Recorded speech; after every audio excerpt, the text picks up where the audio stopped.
Hi, this is Brother Teacher again. Welcome to this session. I wanted to talk to you in brief on vulnerable or vital targets on your opponent in a street confrontation.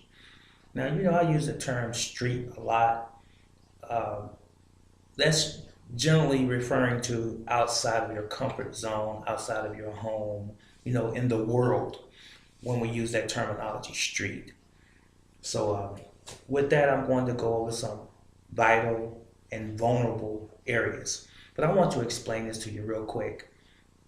Understand that oftentimes in a street encounter, God forbid that we have to deal with that in our future lives, but if peradventure we do have to deal with a street encounter where we could possibly be injured by another human being, understand this. We never want to stand toe to toe with another person and fight them back and forth, as in a boxing match or wrestling match, this type of thing.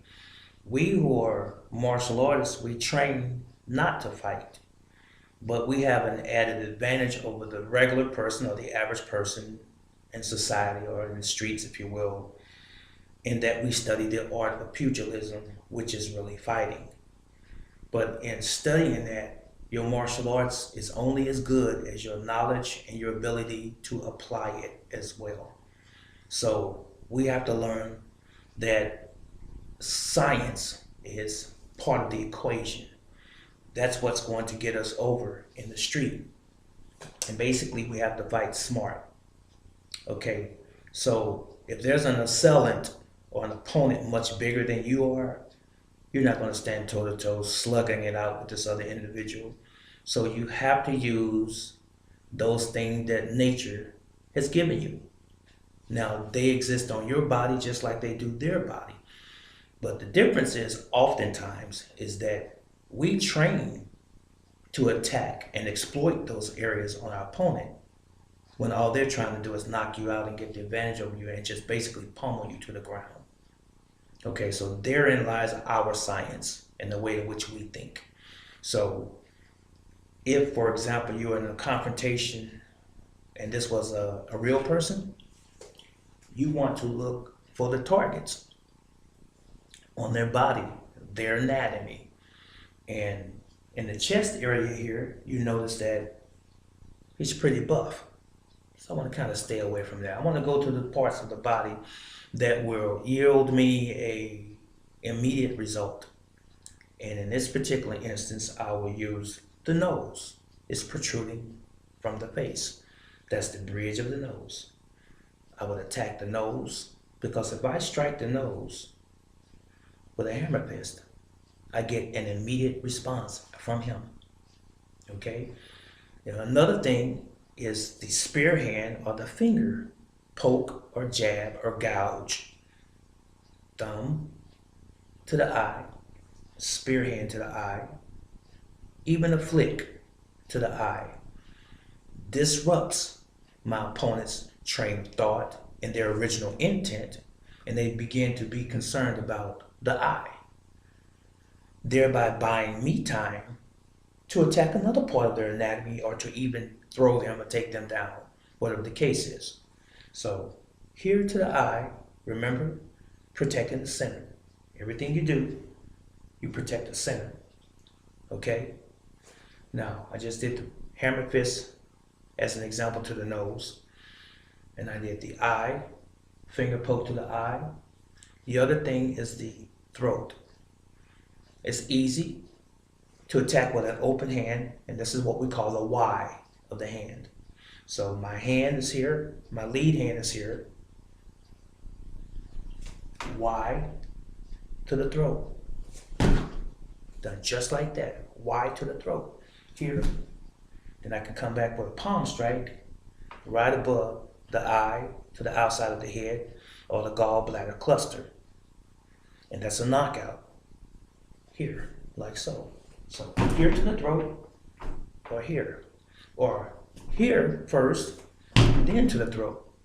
Okay? That motion there.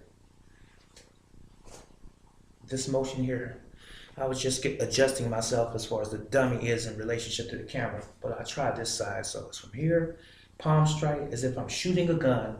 It's here, turn down, 1, hand still up protecting, and Y to the throat.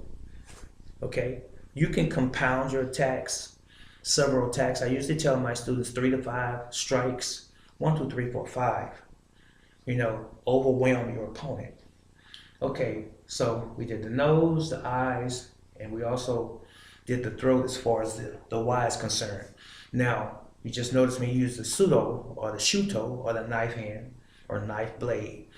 Since the neck separates the head from the chest, you have a gap or space there. So the knife hand fits exactly there.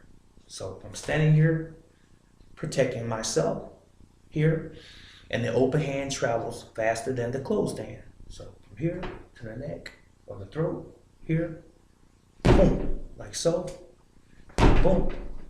Again, you see? Now, also while we're on the knife hand, we want to be able to exploit the side, which I'm very fond of the side of the neck and the shoulder. Side of the neck, you have an artery that supplies blood to the brain. And this artery is always suppressed or exploited in judo or strangulation techniques or chokes, if you will. But when you strike that hard enough and at the right angle, here, you can effect a knockout. Here, right there, side of the neck. Now, I'm going to go the opposite side with a yakusudo or with a ridge hand or reverse knife hand for some of you on this side for the camera angle. So similar to the knife hand this way, but we're striking with this part of the anatomy right here. And I'm going to go here, just like so, still to the neck. Here, a reverse knife hand. Okay, so it's like so, and you're back. Okay, so this was a brief video on some particular strikes that you could use in a confrontation that effect an immediate result. I'll go over it again. The bridge of the nose, the eye, the throat, the side of the neck, and while I'm here, I'm going to do the palm strike. So this is the bulb of the hand. That's the bulb of the hand. That's the contact point of your body or anatomy against his chin, his nose, and his forehead. Now the forehead is not done in this motion like the chin and the nose. The forehead is done in an arcing motion by virtue of where it sits on his body. So it's done this way. Okay? Nose upward, chin upward. Now, mind you, and I'm going to say this again, please remember that these techniques are only to be done in a necessity situation. In a situation where you are actually defending body and life. This is not something that you play around with. This is not for a person, you know, when you've lost some money in a card game and you want to hurt your buddy because you can't control yourself. This is only strictly self-defense. And I would advise you to practice this solo or with a competent martial arts practitioner, and most definitely with an instructor who's reputable if you can secure one. This is Brother Teacher. I thank you for your time, and I will see you in the next video.